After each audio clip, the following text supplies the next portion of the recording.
नमस्कार व्यूअर्स, मैं हूं अमीश देवगन। आज इस शो की शुरुआत मैं पूरी मानव जाति के लिए प्रार्थना के साथ कर रहा हूं, जो इस वक्त कोरोना महामारी से जूझ रही है। महादेव भोलेनाथ हम सभी को स्वस्थ और सकुशल रखें। आज मैं खुद करीब 2 हफ्ते बाद आपके बीच आया हूं। 24 अप्रैल को मैं भी इस वायरस की चपेट में आ गया था, लेकिन ईश्वर की कृपा और आप सबके प्यार के चलते अब पहले से काफी स्वस्थ हूं। आज इस कार्यक्रम का मकसद काफी अहम है, क्योंकि आज मैं आपसे वो अनुभव साझा करूंगा जो मैंने इस बीमारी के खिलाफ युद्ध के दौरान महसूस किए। मैं आपको उस तैयारी के बारे में भी बताना चाहता हूं जो मैंने कोरोना पॉजिटिव होने के बाद की, और यकीन मानिए मैं खुद अपने अनुभव से कह रहा हूं कि बस कुछ बातों का ध्यान रखकर इस बीमारी को हराया जा सकता है। मन की मजबूती और हौसले के साथ इसे मात दी जा सकती है। मेरे साथ साथ मेरा पूरा परिवार भी इस वायरस की चपेट में आ गया था। आप में से कई लोग इस स्थिति का आज सामना कर रहे होंगे, इसलिए मुझे उम्मीद है कि मेरा अनुभव आपके काम आएगा। जब मेरे पास कोरोना पॉजिटिव होने की रिपोर्ट आई तो सबसे पहले मैंने अपनी सोच को बहुत पॉजिटिव कर लिया। मैंने मन में ठान लिया कि मैं इस वायरस को हरा दूंगा। कोरोना पॉजिटिव से नेगेटिव होने तक की मेरी यात्रा मैंने और क्या क्या किया, किन बातों ने मुझे प्रभावित किया, मेरी दिनचर्या कैसी थी, किन खबरों ने मुझे झकझोर दिया, कुछ पल के लिए कहूं तो तोड़ दिया, कैसे मैंने अपने मन को मजबूती के साथ आगे बढ़ाया और उस पर मैं कमजोर नहीं पड़ा। मैंने अपने 2 करीबी मित्रों को खो दिया। ये यात्रा भावनाओं से भरी थी और दिल में गुबार, सैलाब सब था। लेकिन मैं ये तमाम बातें आपको विस्तार से बताऊंगा। तो आज का ये शो आप जरूर देखिएगा अपने परिवार के साथ, क्योंकि तमाम नकारात्मक खबरों के बीच ये शो आपको सकारात्मक ऊर्जा देगा। और आज हमारे इस प्यारे देश को सकारात्मक सोच की, ऊर्जा की बेहद जरूरत है।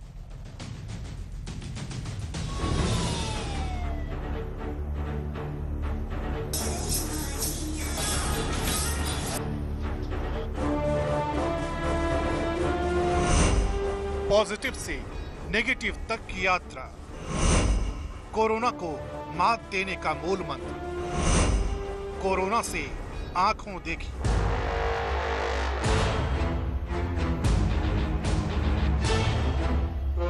ये कोई खबर नहीं है, लेकिन कोरोना काल में ये जीवन का वो मूल मंत्र है जो लाखों कोरोना पीड़ितों में उम्मीद जगाएगा। आज इस शो पर हमने बार बार मंथन किया कि ये शो करें या नहीं, लेकिन फिर हमने तय किया कि ये शो कोरोना के खिलाफ युद्ध लड़ रहे लाखों लोगों की हिम्मत बढ़ाएगा। अमीश देवगन 24 अप्रैल को कोरोना पॉजिटिव हुए। ये वो दौर था जब हर तरफ नकारात्मक खबरें आ रही थी, कोरोना के केस बढ़ रहे थे, दवाओं, ऑक्सीजन, हॉस्पिटल्स में बेड, सबकी कमी थी। एक एक करके लोग अपनों को खो रहे थे। इसी बीच 30 अप्रैल को जाने माने पत्रकार रोहित सरदाना के देहांत की दुखद खबर आई। 7 मई को वरिष्ठ पत्रकार शेष नारायण सिंह का कोरोना से जूझते हुए निधन हो गया। ये सबको झकझोर देने वाला दौर था, लेकिन जरूरी ये था कि जहां तक संभव हो खुद संक्रमित होने के बावजूद लोगों की मदद की जाए। अमीश देवगन इसमें भी पीछे नहीं रहे। हालांकि इस महामारी के बीच बड़ी संख्या में कोरोना काल के गिद्ध भी सक्रिय हो गए। ये वो गिद्ध हैं जो लोगों की मजबूरी का फायदा उठाकर ऑक्सीजन और जरूरी दवाओं की कालाबाजारी कर रहे थे। ये भूल चुके थे कि जीवन में हर कर्म का हिसाब होता है। लेकिन दूसरी तरफ उम्मीद की किरण भी जल रही थी। बहुत बड़ी संख्या में नेता, अभिनेता, समाज सेवी कोरोना काल में तन मन धन से मानवता की सेवा में लगे हुए। सरकारें हर स्तर पर कमियों को दुरुस्त कर रही थी और साथ ही ये उम्मीद लगातार बढ़ रही थी कि भारत जीतेगा, कोरोना हारेगा। लेकिन कोरोना पॉजिटिव से नेगेटिव तक की इस यात्रा में कुछ नियम बेहद जरूरी है। खुद पर भरोसा रखना, डॉक्टरों के निर्देश का पालन करना, नेगेटिविटी से दूर रहना, ये वो मंत्र हैं जो कोरोना काल में रामबाण हैं। दक्षिण अफ्रीका के पूर्व राष्ट्रपति नेल्सन मंडेला ने कहा था, डर का ना होना बहादुरी नहीं है, डर पर विजय पाना बहादुरी है। तो आज आर पार में बहस नहीं होगी, बल्कि कोरोना पर विजय पाने वाला वो संवाद होगा जो इस वक्त देश के हर कोरोना पीड़ित के लिए संजीवनी है। और हमारे साथ वो दिग्गज चेहरे जुड़ेंगे जो इस कोरोना काल में लोगों की सेवा में समर्पित हैं। और मेरे साथ आज की इस चर्चा में कई मेहमान जुड़ेंगे, लेकिन मेरी सोच वाकई मुझे बहुत सोच अपनी पॉजिटिव करनी पड़ी, क्योंकि बहुत जरूरी था। क्योंकि नेगेटिविटी इतनी होती है कि आप बीमार से ज्यादा माहौल खराब हो जाता है। मैं नहीं, मेरा पूरा परिवार संक्रमित हो गया था। अब मेरे साथ कुमार विश्वास है। कुमार विश्वास, आपका अभिनंदन है।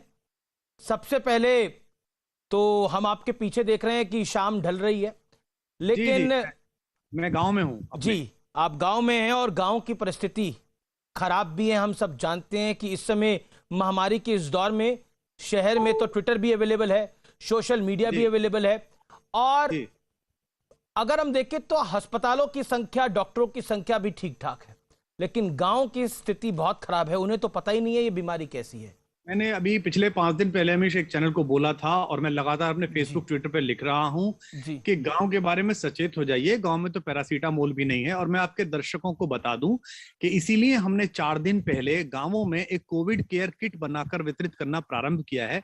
और सौभाग्य है हमारा समय अच्छा है कि बहुत सारे लोगों ने मदद के लिए हाथ आगे बढ़ाए हैं। कुछ लोगों ने पैरासीटामोल भेजी है, कुछ ने मास्क भेजे हैं। हम एक कोविड केयर किट बना रहे हैं जिसमें WHO और एम्स की गाइडलाइन सरल हिंदी में चित्रों के माध्यम से छपी हुई है कि क्या क्या लें। और मुझे अच्छा लगेगा आपको सूचित करते हुए कि मैं जहां हूं, आसपास के बहुत सारे प्रधानों को मैंने कॉन्फ्रेंस कॉल पे लिया, और सबने वहां कम्युनिटी सेंटर्स में या वहां जो स्कूल है उसमें पूरे गांव से मांग के खाटें बिछवाई हैं, कपड़े बिछवाए हैं, अनाज रखवाया है, और आइसोलेशन की प्रोसेस शुरू कर दी है। वहां हमने हर गांव में एक 5 लीटर का या 10 लीटर का ऑक्सीजन कंसंट्रेटर भी रखवाने की कोशिश प्रारंभ कर दी है। उस एक कोविड केयर किट में 30 मास्क हैं, एक थर्मामीटर है, एक ऑक्सीजन लेवल चेक करने का एक ऑक्सीमीटर है, और जो 10 दिन की दवा होती है, जो आपको लेनी है वो सारी दवा उसके अंदर जिंक है, कैल्शियम है, आइवरमेक्टिन है, और एजिथ्रोमाइसिन है, और डोलो या पैरासीटामोल है, और उसमें लिखा हुआ है कौन सी कब लेनी है। तो अल्टीमेटली अगर ये कोविड केयर किट ही हम सारे लोग जितने भी हैं वो आप कहीं भी किसी वेंडर से कह के बनवा सकते हैं, एक लिफाफे में डाल के रखवा सकते हैं। अगर गांवों के पास ये भी होगा तो हम बहुत बड़ी कैजुअलिटी बचा सकेंगे। और इसके लिए मैं बार बार 5 दिन से लोगों से कह रहा हूं, अब थोड़ी सी जागृति आई है, और अगले कुछ दिन कुछ मत करिएगा। केवल अपने आसपास के गांवों में 50-50, 100 का बहुत थोड़े में बन जाती है। 400 रुपए में पूरा कोविड केयर किट बन जाता है, और उसके ऊपर अगर आप उसमें एक ऑक्सीजन कंसंट्रेटर और लगा दो 50 के ऊपर, तो आप 1000-1500 रुपए में टोटल काम कर देते हो। तो अगर आप किसी का मन है कि वो 5 कर सकता है तो 5 करे, 10 कर सकता है 10 करे, 100 कर सकता है तो 100 करे। तो हम तो अभी लगातार गांवों की संख्या बढ़ा रहे हैं, और आशा करते हैं कि अगले कुछ दिनों में मैं आसपास के 100-200 गांवों में ये कोविड केयर सेंटर बनवा दूं। नहीं, बहुत अच्छा प्रयास है ये, और ये जो आपने जिस सोच के तहत ये किया है वो भी बहुत उम्दा सोच है, क्योंकि बहुत जरूरी है कि गांव तक हम जरूर पहुंचे। महत्वपूर्ण ये है, जब मैं खुद कोविड पॉजिटिव था कुमार भाई, तो मैं देख रहा था किस तरह से लोग मदद कर रहे थे, चाहे वो श्रीनिवासन हो, चाहे वो शलभमणि त्रिपाठी हो, चाहे वो आप हो, चाहे वो सोनू सूद हो, चाहे वो गौतम गंभीर हो। मैंने देखा किस तरह से, और मैं कई लोगों के नाम भी नहीं यहाँ पे ले पा रहा, बहुत से लोग हैं हमारे कई मीडिया के साथी हैं जो बहुत मदद करने का प्रयास कर रहे हैं। लेकिन कई बार ऐसा होता है कुमार विश्वास साहब कि आदमी बीमार होता है और उसे पता है उसको किस तरह की बीमारी है, उसे पता है उसको किस तरह की तकलीफ है, लेकिन जो सोच है वो बड़ी नकारात्मक कई बार हो जाती है। तो उस सोच की वजह से वो बीमारी और बड़ी लगने लगती है। उस पर आप क्या कहना चाहेंगे? देखिए अमीश, हमने क्या किया, हमने अपने सारे जितने परिचित डॉक्टर्स थे या जो परिचित नहीं थे उनके लिए कॉल दी, और हमें खुशी हुई कि लगभग इससे 70-72 डॉक्टर्स का पैनल आजकल मेरी टीम के पास है, जिसे मैं एक्सटेंड करके 200-300 डॉक्टर्स कर दूंगा। ये वो डॉक्टर्स हैं जो कोविड हॉस्पिटल्स में नहीं है, जो सामान्य हॉस्पिटल्स में हैं। इसमें अमेरिका में और लंदन में बैठे डॉक्टर्स भी हैं। अमेरिका की एक डॉक्टर है जिन्होंने वहां 10 डॉक्टर्स का एक वो ग्रुप बनाया है जो रात के समय चीजों को देखता है। इसमें गायनेकोलॉजिस्ट भी हैं, इसमें बाकी हर तरह के डॉक्टर्स हैं। इनको एक सामान्य रूप से हमने एनरोल किया है और एक दिन में 10 कॉल कम से कम हम इन्हें देते हैं। तो मैंने देखा है कि अगर 100 का हम सैंपल लें कि 100 लोगों को डॉक्टर्स ने कॉल की, तो जो 100 लोग पैनिक क्रिएट कर रहे थे कि मुझे बेड चाहिए, मुझे बेड चाहिए, मुझे अस्पताल चाहिए, उनमें से लगभग 75 लोग अगले 3-4 दिन में घर में ही ठीक हो जाते हैं। देखिए, भरोसे से बड़ी कोई बिल्कुल यहां पर इस मोड़ पे मैं व्यूअर्स को भी बताना चाहता हूं कि मेरा पूरा परिवार कुमार विश्वास सब कोरोना पॉजिटिव हो गया था, और आप यकीन मानिए निश्चित तौर पर कोई पैनिक करने की जरूरत नहीं, आप घर में ठीक हो सकते हैं। मैं खुद घर में ठीक हुआ हूं, मैंने दवाई लेकर मेडिसिन लेकर डॉक्टर से घर में मैं खुद ठीक हुआ हूं। कुमार विश्वास बोलिए। इसमें मरीज को या जिसको कोरोना हुआ है उसको ये भरोसा मिलना चाहिए ना, जैसे कहते हैं ना, श्रद्धा विश्वास रूपिण है। शुरू में गोस्वामी जी वंदना करते हुए जब कहते हैं एक भरोसा, एक बल, एक आस विश्वास, अगर ये हो जाए कि मेरे पीछे मेरी सरकार खड़ी है, मेरी संस्थान खड़े हैं, मेरे मित्र खड़े हैं। मेरा एक मित्र है, वो परिचित पुराना मित्र था, अचानक मुझे पता चला 6 दिन में उसकी तबीयत खराब हो गई। मैंने उसे कॉल किया, हाँफ रहा था, और मैंने कहा मैं खड़ा हूं, चिंता मत कर, अभी अस्पताल कराता हूँ, अभी एम्बुलेंस आती है, अभी ऑक्सीजन करता हूँ। और आज मुझे डॉक्टर कह रहे हैं, वो घर लौट के आया कि साहब ये बच नहीं सकता था, ये बचा है, क्योंकि उसको लग गया कि यार कुमार है, सब कर लेगा। और अगर ऐसा भरोसा एक सामान्य कवि, जो ना, जैसे मुझे एक कलेक्टर ने बोल दिया कि भाई ना आप मंत्री हो, ना आप सांसद हो, ना विधायक हो, ना मेरे अधिकारी हो, मैं क्यों सुनूं आपकी, अगर एक सामान्य कवि कर सकता है, सामान्य लोग कर सकते हैं, तो ये सारे मंत्री, ये सारे विधायक, ये सारे मुख्यमंत्री, ये प्रधानमंत्री, ये अगर रीच आउट करें लोगों से, अगर ये बार बार आके बोले कि मैं खड़ा हूं, चिंता मत करिए, हम भी पूरा काम नहीं कर पाते हमेशा। जैसा अभी गौतम कह रहे थे, हमको रात को कई बार बड़े दुख के साथ सोना पड़ता है, सुबह उठ के खराब खबर के साथ उठते हैं, मूड खराब हो जाता है, दिमाग भारी हो जाता है, लेकिन फिर काम पे लगते हैं कि चलो इसका तो नहीं बचा पाए, चलो 2 के लिए लगते हैं, चलो 5 के लिए लगते हैं, और खराब खराब सूचनाएं आती हैं। 8 महीने की गर्भवती बच्ची को नहीं बचा पाए, 2 जाने एक साथ चली गई, रो पड़े हैं, अकेले रोए हैं, बहुत बहुत बेबसी अनुभव हुई है। फिर दूसरी जगह लगते हैं कि नहीं यार, उसको अस्पताल दिला दो, उसको ये कर दो, उसके लिए पहुंचा दो।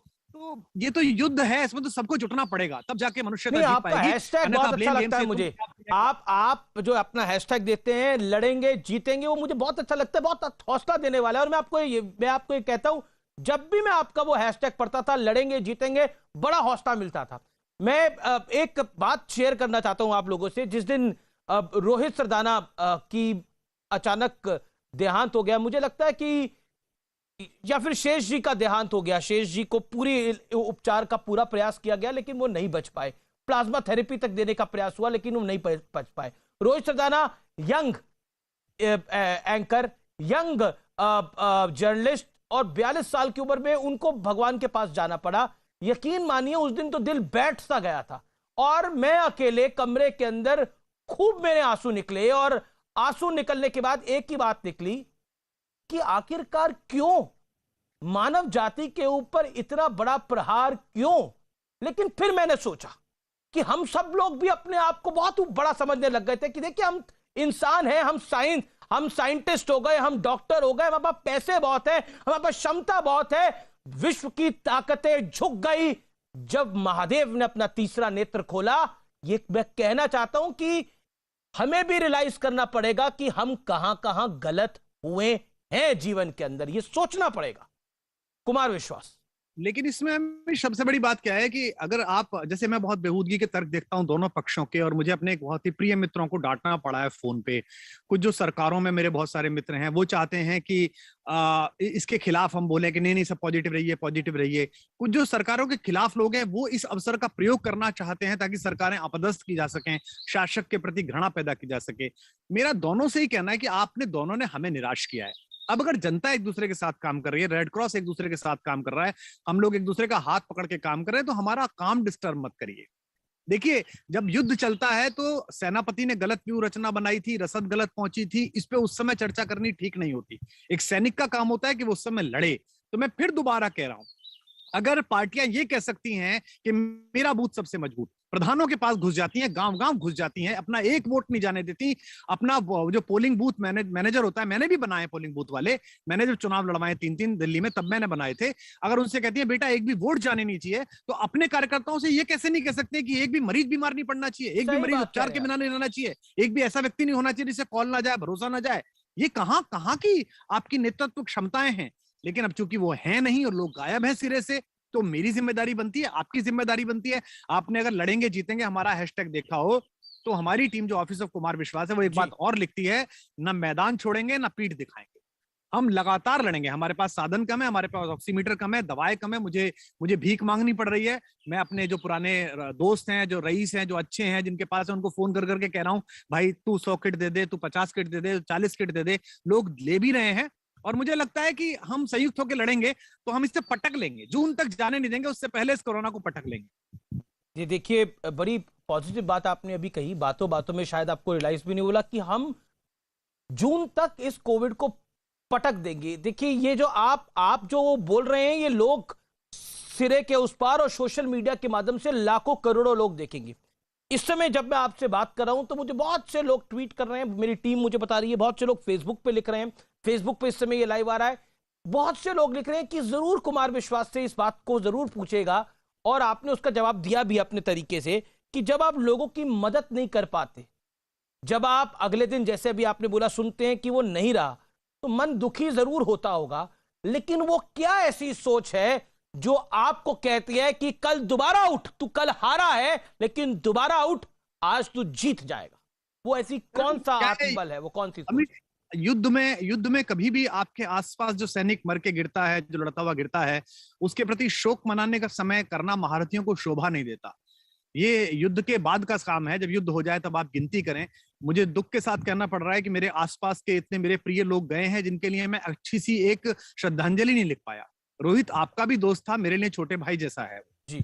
और प्रमिला और वो बच्चियां, वो मेरे लिए भी मेरी भतीजियां जैसी हैं, मैं उसके लिए अच्छा नहीं लिख पाया। शेष भाई से हमारी कितने वैचारिक मतभेद होते थे, कितनी बहसें होती रही हैं, हम साथ पैनल में बैठे हैं, आपके साथ बैठे हैं, सारे चैनल्स पे बैठे हैं, मैं शेष भाई पे नहीं लिख पाया। डॉक्टर कुंवर बेचैन मेरे गुरु कोरोना ने खाए, मैं उन पे नहीं लिख पाया। तो मुझे लगता है कि ये सब मैं बाद में देख लूंगा। अभी सुदूर वहां गाजीपुर में एक लड़की का मैसेज आता है अचानक कि मैं 7 महीने की गर्भवती हूँ सर, और मेरे को कुछ नहीं मिल रहा, और मेरे पति को दिवंगत हो चुके हैं। तो मेरे को ध्यान आता है मैं किसको फोन करूं, तो मैं गाजीपुर के लिए कृपा भैया को फोन करता हूं बंबई में कि आप गाजीपुर के प्लीज देख लीजिए। मैं रवि किशन को फोन करता हूं कि रवि यार तू गाजीपुर के पास तेरा गांव है, तू जरा देख ले। मैं वहां के कलेक्टर को फोन करता हूं, वो कोई दूसरा व्यक्ति निकलता है, वो कहता है अच्छा मैं देखता हूं, और फिर मुझे अगले दिन पता चलता है कि वो बिटिया ठीक है, उसका गर्भ शिशु भी ठीक है। तो मैं बड़े आराम के साथ बहुत प्रसन्न होकर कहता हूँ चलो ये काम हुआ, अब आगे चलो। तो आपसे सबसे कहता हूँ, हारिए न हिम्मत, बिसारिए न राम। हमने बड़ी बड़ी लड़ाइयां देखी है। हमारे घर का एक आदमी बिना पैरों में चप्पल डाले हुए एक अकेला उत्तरीय पहने हुए दक्षिण तक पहुंचा, और उसने जाके दुनिया के सबसे अहंकारी को घर में घुस के मारा था। ये कोरोना तो बहुत छोटा विषाणु है, इसे हमारा आत्मबल मार लेगा। और जो लोग अगर इस कार्यक्रम को सुन रहे हैं, उनसे कहता हूं कि रामचरितमानस में विभीषण और राम का संवाद पढ़े युद्ध कांड में, और देखें कि भगवान कैसे कहते हैं कि साधन की आवश्यकता नहीं है, अंदर के आत्मबल की आवश्यकता है। अगर आप लक्ष्मण रेखा के उस पार खड़े रहे, तो आपकी सांसों की सीता को कोरोना रूपक रावण नहीं हरण कर पाएगा, अगर आपने अनुशासन का पालन किया। और उसके बाद भी अगर ऐसा हो जाए, तब भी हम नल नील के माध्यम से, हम अपने बंदरों के माध्यम से, अपने हनुमान के माध्यम से, अपने जंगलों के माध्यम से अपने प्राण रूपी सीता को उस राक्षस के पंजे से छुड़ा के लाएंगे। ये मेरा आपसे वादा है और संकल्प है, और आप सबको दोहराना चाहिए। जी निश्चित तौर पर। लेकिन कुमार विश्वास, में एक बात पे जरूर आपसे बात करना चाहता हूं। कोरोना काल में कुछ गिद्ध हैं जो ब्लैक मार्केटिंग कर रहे हैं, जो नकली दवाएं दे रहे हैं, जो ऑक्सीजन सिलेंडर अपने घर में छुपा के बैठे हैं, जो ऑक्सीजन कंसंट्रेटर की कालाबाजारी कर रहे हैं, 20-20 हजार रुपए में खरीद कर और 80-80 हजार, 1-1 लाख रुपए में बेच रहे हैं। क्या कहना चाहते हैं आप उन लोगों के बारे में? क्योंकि एक तो अगर हम बात करते हैं रामायण महाभारत की, अगर हम उस युग की बात करते हैं, तो हमें पता है कौन दुश्मन था, कौन गलत रास्ते पे चल रहा था। लेकिन ये लोग कौन है? ये लोग तो इंसानियत के भी दुश्मन है, जो नकली दवाएं बना रहे हैं, जो किसी की जान बचती हो उसको रोकते हैं। ये सदा से हैं, और मैं समाज से सदा कहता हूं कि आप अच्छे को अच्छा और बुरे को बुरा कहना प्रारंभ करिए। भगत सिंह की फांसी की सजा में जिन लोगों ने गवाही दी थी, उन 3 भारतीयों की पूरी संततियां और वो भारतीय इस देश में आदर पाया उन्होंने। मुझे कहते हुए शर्म आती है कि उन्होंने सदनों में जगह बनाई, उनके परिवार ने बड़ा यश लिया। तो हम तो पहले से गद्दारों की और देशभक्तों की गिनती करते नहीं है, तो आप इनकी भी गिनती करके रखिए। और ध्यान रखिए, जब आप समाज में गलती को माफ कर देते हैं, जब आप एक भ्रष्ट और बेईमान और एक्सपोज हुए नेता को वोट देते हैं, जब आप उसे दोबारा निर्वाचित कर देते हैं। आज ये नेता घर में बैठे हुए हैं जिन्होंने अपने बच्चे विदेश में भेज दिए, मुझे पता है किस किसने अपने चार्टर प्लेन से भेजे, आपको भी पता होगा, आप पत्रकारिता में हैं। लुटियंस के कौन कौन सी कोठियां खाली हो गई हैं, ये आपको भी पता होगा, इस देश को मझधार में छोड़ के जिन्होंने अपनी पुत्र वधुएं भेज दी हैं, अपने बच्चे भेज दिए हैं। इनके चेहरे पहचानिए, और ये इसीलिए बैठे हुए कि इन्हें पता है कि आप भूल जाएंगे, इन्हें पता है कि आप भूल जाएंगे। और मैं आज भी देखता हूं, घर का आदमी परेशान है, बेड नहीं मिल रहा है, मर गए फिर भी पार्टियों को बचा रहे हैं, फिर भी अपनी अपनी पार्टियों को चाटने में लगे हुए हैं। अरे भाई, सांसों पे बनाइए, अब तो भक्ति छोड़ दीजिए, अब तो मान जाइए भैया। पहले तो अपना घर बचाइए, अपना मोहल्ला बचाइए, अपना समाज बचाइए, सच बात। उसके बाद तय कर लेना। तो मैं सबसे, जितने भी लोग आज सुन रहे हैं, उनसे कहता हूं, दुश्मन जो है वो अप्रत्यक्ष रूप से आपके खंजर घोंप रहा है। जो लोग कालाबाजारी कर रहे हैं, जो लोग सिलेंडर जमा कर रहे हैं, उनसे निवेदन है कि लकड़ियां भी जमा कर लें, क्योंकि शमशान में भी वेटिंग है। तुम्हारे जैसे कर्म है, शायद तुम्हें काम भी आ सकती हैं, वो ईश्वर ना करेगा भी तुम्हारे काम आए। ये तो नीचता की हद है। लेकिन हर तरह के लोग हैं अमिश, दूसरे को मारकर खाइए विकृति है, आप खाएं अपना, मैं खाऊं अपना, ये प्रकृति है। लेकिन आप खा सकें इसकी चिंता करके मैं खाऊं, ये संस्कृति है। तो अगर आप जरा भी कल्चर्ड हैं, जरा भी सांस्कृतिक हैं, और जरा भी दम्भ भरते हैं कि भारतीय हैं, तो थोड़ी शर्म करिए और थोड़ा हाथ बढ़ाइए लोगों की तरफ। जी, बहुत बहुत शुक्रिया कुमार विश्वास, आज के इस दिन जुड़ने के लिए, अपनी राय रखने के लिए, देश को अपनी बात कहने के लिए।